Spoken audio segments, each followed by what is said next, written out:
I, 44 female, have 2 children, twin boys, with my ex-husband, 46. He cheated on me with his affair partner, and they had 2 children, a female kindergartner and a male 1 year older. He ended up marrying her. Despite all this, my ex and I decided to be civil to one another for the kids' sake. We agreed that I had the kids during the weekdays and he had them on the weekends. It worked reasonably well. He would often bring his other children when picking up our sons. They were good kids. His wife hardly spoke to me, but she was civil and good to my children, which was good enough for me. Last year, his wife died suddenly. My ex went into depression. My sons were worried about their siblings, so I spoke to my ex, and he said that they were fine. My son asked if they could have their siblings stay over, and after asking my ex, he was okay with it. This started happening often, and it did give my ex time to get help with his depression. When I felt he was doing better, I started encouraging him to be with his children more, as I noticed his children were getting attached to me, which he did. But his children kept asking for their siblings and wanting to return to my house. My ex suggested we take them out on weekends together, which I shouldn't have agreed to, now that I think about it. Now I've got a job offer with better pay, and I decided to take it. But it would mean I'd have to move to the other side of the country. I told my sons, and they said they would miss their siblings and dad, but were excited about the move and change. They told my ex, and he got very upset with me. He rang me and said I can't take his sons away. I said we could come visit when I visited my parents, but he wasn't listening and said his kids were going to be upset. I said I'm sorry about that, but he must deal with it. He called me cruel and heartless and then hung up on me. That same day, his parents called me and said I was selfish to take away the boys and that ex's other kids needed a mother figure in their lives. I told them I wasn't their mother, and they said that they'd been watching me with them and said I was doing everything a mother does for her children. They then threatened to take me to court for the boys if I went. Since then, I've had his family text and ring me saying I was selfish and cruel and that I needed to step up. I feel so guilty. Am I the idiot for refusing to help my ex-husband raise his kids after his wife died? I'm not sure, but can you legally take your kids across the country and away from their father? Is your parenting agreement for your 2 kids part of the divorce settlement? OP, you need a lawyer well-versed in family law to determine the rules for moving so far away. Make sure you do everything in line with the law. That said, you're not responsible for your ex's other kids. This is for him to sort out, not the idiot, as long as you do everything by the book. I am legally able to move without my ex's permission because I have full custody. We agreed to him seeing them on the weekends outside of court, so legally, I can move without his consent. His parents threatened to take me to court to try and get back custody. Oh Lord, I suspect your ex uses you as a backup wife and mom to his kids, and that's something he and his family must figure out, not you. You need to not have any contact with his family at this point. His parents have threatened to take you to court. Their contact with you should now only be through attorneys. Your ex is responsible for his other children. Asking you to be anything to them is a slap in the face. Agreed. His kids from the affair are not your responsibility. And where is this so-called family of his when he was depressed? His relatives need to step up instead of bothering you. The audacity of expecting you to parent the kids from his affair because it's convenient for them is gross. He's your ex for a reason. Your life isn't on hold for him. His parents don't run your life. Those other 2 kids of his are not your problem either. It's nice of you to do what you've done already. His parents can get more involved if they're so worried about it and help him with his mental health for the sake of the 2 kids he has. Hoping the new job and new start bring you satisfaction and joy. I was pre-screening students for a highly sought-after internship. It only has 5 openings a semester. The interview process is an essay. This pre-screening interview over Zoom and 2 to 3 interviews afterward. This happens normally in a student's college junior year, so most candidates are at least in their early 20s. I was interviewing a young man, Dave, 21, from the online campus. Good grades, great essays, and a portfolio. I get an email that there's a third party in Zoom from Gmail. It's not uncommon to have a professor join us to sing the student's praises, and I sent the link. The time comes, and it's the student and his mom. I ask the student questions, and like clockwork, the mom interrupts him and talks over us both. Then for the achievement the student is most proud of, the mom goes into an almost 30-minute tirade about his 5th grade science fair. The allotted time for the interview is 30 minutes, and it was set in a calendar invite. With the mom talking, this pre-screen is almost an hour. The student himself has said a dozen words in that hour. I went to finish up, and I said next time, maybe let Dave speak for himself, because it's not a good look to have a mom answering all the questions at his age and this far into his degree program. The mom goes off and starts cussing at me, so I close the window to Zoom. Days later, my supervisor asked me about it because I red flagged the student in our system to not recommend him for any internship, and the mom has been emailing and calling the school about me to complain. My supervisor acted like I could have handled that better by being more accommodating to the student and his mom. Am I the idiot for telling a mom she shouldn't be in her son's interview? Not the idiot. The only thing I think you did wrong here was let that go for as long as you did. You're right to tell her, but should have done so right at the beginning, not at a half hour late. My partner actually has a similar role, albeit for hiring people. Here was his advice. Ma'am, it was nice to meet you, and we're always happy when a student has a supportive family. But this interview is somewhat confidential and has to be conducted one-on-one. So I'm going to have to ask you to log out and simply don't proceed until the helicopter flies away.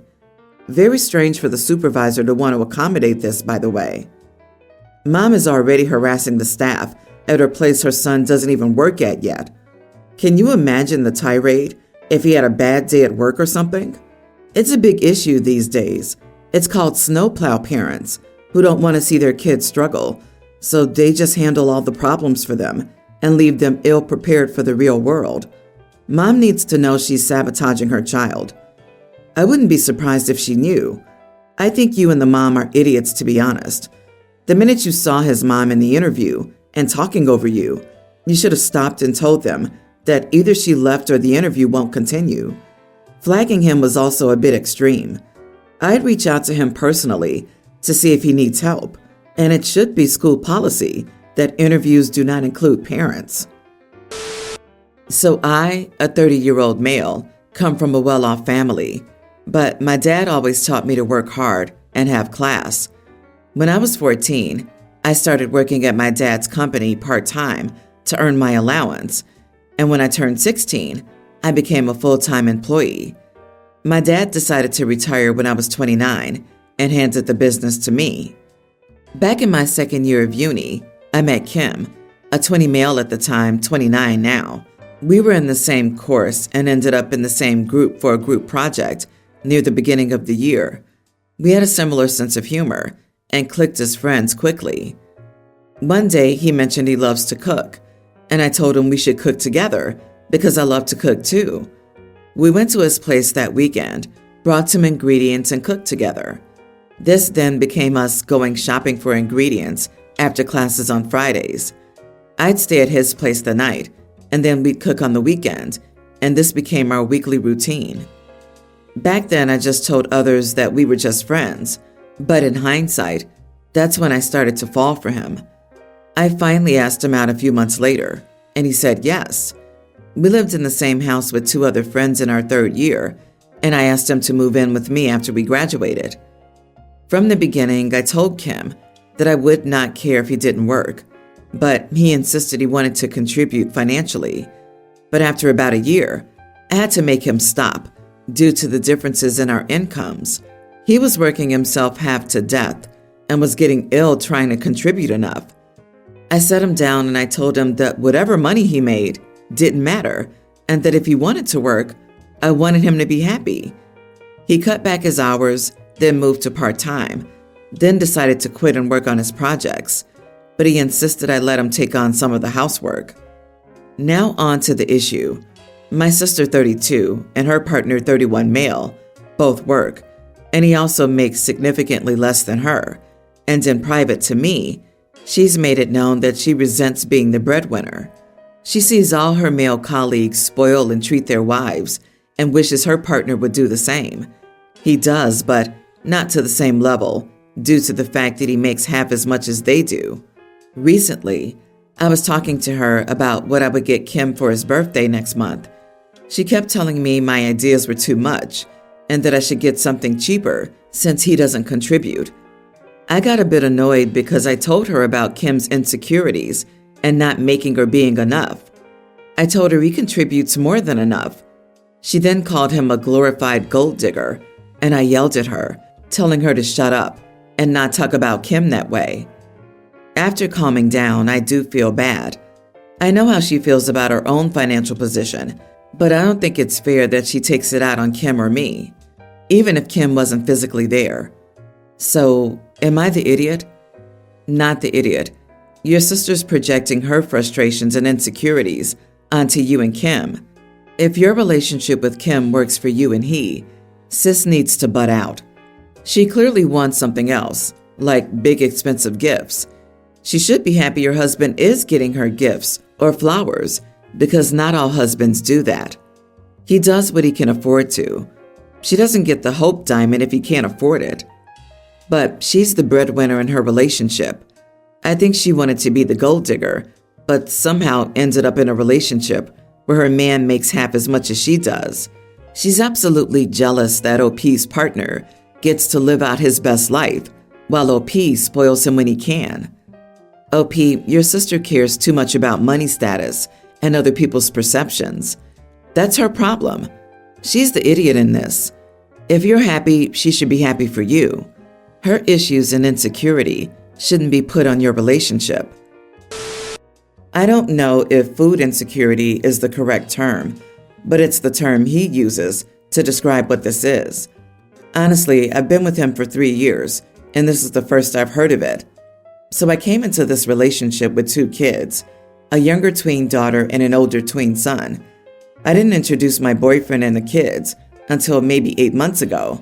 And lately, Ben, boyfriend, has been coming and staying here with us more often than not. Sometimes he'll spend days at a time here and only go home maybe once a week. Well, lately, I've noticed little signs of weird food quirks of his that I'm not okay with. He eats enough for 5 people's days worth of food. Or instead of letting my kids dish out their food as I've always done, he's been doing it and giving them maybe 3/4 of what they would usually eat, and then loading his plate up to the fullest that it could get. I pay for all the food, just so it's clear. One time last week, my daughter asked for some more food, and he spoke up and said, there isn't enough for everyone to have seconds. I stepped in and said that she could have more, and that there was plenty for the kids to have seconds. I didn't tell him this, but I was so grossed out by it, because he literally had enough on his plate to feed 3 people, and if he had just taken a normal helping like everyone else, then there would have been plenty left over. But anyway, I spoke to him about it that night and told him that the kids come first. They eat until they're full, and that's how it goes in my house. He kind of put his hands up and said, sorry, won't happen again, and said he just figured it wasn't fair to everyone else who wanted seconds because there wasn't enough for everyone. I'm assuming he meant himself. But anyway, he apologized, so I let it go. But then yesterday evening, he went grocery shopping for me because both my kids had events, and I had a bunch of other stuff I had to do, and I didn't have time to grocery shop as well. So he told me he would go for me. I sent him with my money, more than enough, and a very specific list. Well, I had plain bagels and original cream cheese on the list. He returns with 3 different types of bagels and 3 different types of cream cheese. But I didn't complain. It's whatever. But then this morning, my kids were making themselves bagels, and Ben started scolding them for not using the correct cream cheese to go with the bagel. And he wasn't even really nice about it either. I mean, he wasn't raising his voice, but it was the look on his face. And I was immediately turned off. It was my money that bought that food. But since he went and got it, apparently he feels like it's his too and can dictate how my children eat it. Anyway, he left for work, and I told him that this wasn't going to work out because I couldn't handle his hang-ups with food. Well, he says, "I'm really sorry. I have food insecurities. I know we can make this work. I'll try harder to keep my mouth shut." But I couldn't get my daughter's face out of my head when he was scolding her, and I ultimately decided I could never change that again and told him as much. He says he can't believe I'm throwing him away instead of trying to work on this. Am I the idiot for breaking up with my boyfriend because of his food insecurities? Not the idiot. I'm not sure if food insecurity is the correct term. The expression you're after is greedy and controlling. Get him out and keep him out before he starts telling your preteen daughter she's too fat and needs to restrict her calories. Your kids do not need this eating disorder generator in their lives. This is spot on. Greedy and super controlling. He was doing his best to give your children disordered eating. Good riddance. Seriously, I'm tearing up just thinking about the awfulness she's almost certainly preventing her young kids from internalizing. Good job, OP. Kudos for putting your kids first. It starts like this, and then he'll be jealous of the time OP spends with the kids, of the money and gifts they get. And if he sees them as rivals now, there's no need to wait for the crap show in their teens. He's trying to take the first place through food, and if this gets normalized, rest will follow. LOL, he's like this when it's your money. Imagine what it would be if it were his. He's a prime example of cuckoo's nest syndrome. He has a problem, and he's making it your problem and your kid's problem. Get rid of him. Protect your kids. I have a stepdaughter, teen, with my new husband, and a daughter, tween, with my ex, who left me. My daughter adores her stepsister, but she doesn't like her back, which we understand. We planned a family vacation last summer, but we ended up having to cancel it because my stepdaughter didn't want to go on a trip with her sister and me. I ended up doing a trip with my daughter, and my husband did one with his. This year, we decided to go on a family vacation too, but this time, my stepdaughter wanted a trip with both of us, but not her stepsister, because, according to her, she's an annoying little brat and will ruin the trip. My daughter started to cry, and my stepdaughter told my daughter, "Go ask your own dad." Oh, wait, he left you. I was shocked and told her that we would not be taking her on vacation without my daughter. But my husband wanted me to tell my daughter that life is unfair and leave her at her grandparents' house while we went on vacation with my stepdaughter. My husband says it'll cost extra money to get my daughter her own room and extra cost to take her on the trip. And he said he'd rather spend that money on making the trip more memorable for his daughter. I'm honestly appalled at how much my husband favors his daughter. That day, we had a massive argument, and she accused me of not letting a teenager have a nice vacation without an annoying child. Am I the idiot? Your response should have been, tell your brat of a teenager that life is unfair and she can stay with her grandparents so you can make memories with your daughter. The fact that you've let this behavior go on for so long, not just by your stepdaughter, but also by your husband, makes you the idiot. You need to start thinking about your kid and end this marriage. Exactly. How OP responds now is going to color how her daughter views her for the rest of their lives. At the minimum, OP needs to draw a very clear line in the sand with her husband and explain that what he said is entirely unacceptable. Really, OP needs to just end her marriage. Her daughter shouldn't be bullied or belittled in her own home. I include the stepdad in the statement. Nah, OP won't do anything. Having a man is more important to her than her daughter's mental health. She wants what she wants and believes her daughter will adjust to being treated like a second-class citizen in her own home, and OP is okay with that. There's no way OP's husband would take in her daughter. I'm sure she'd end up living with the grandparents. If the child's dad was in the picture, OP might ship her off to him. Poor daughter. She deserves a better family.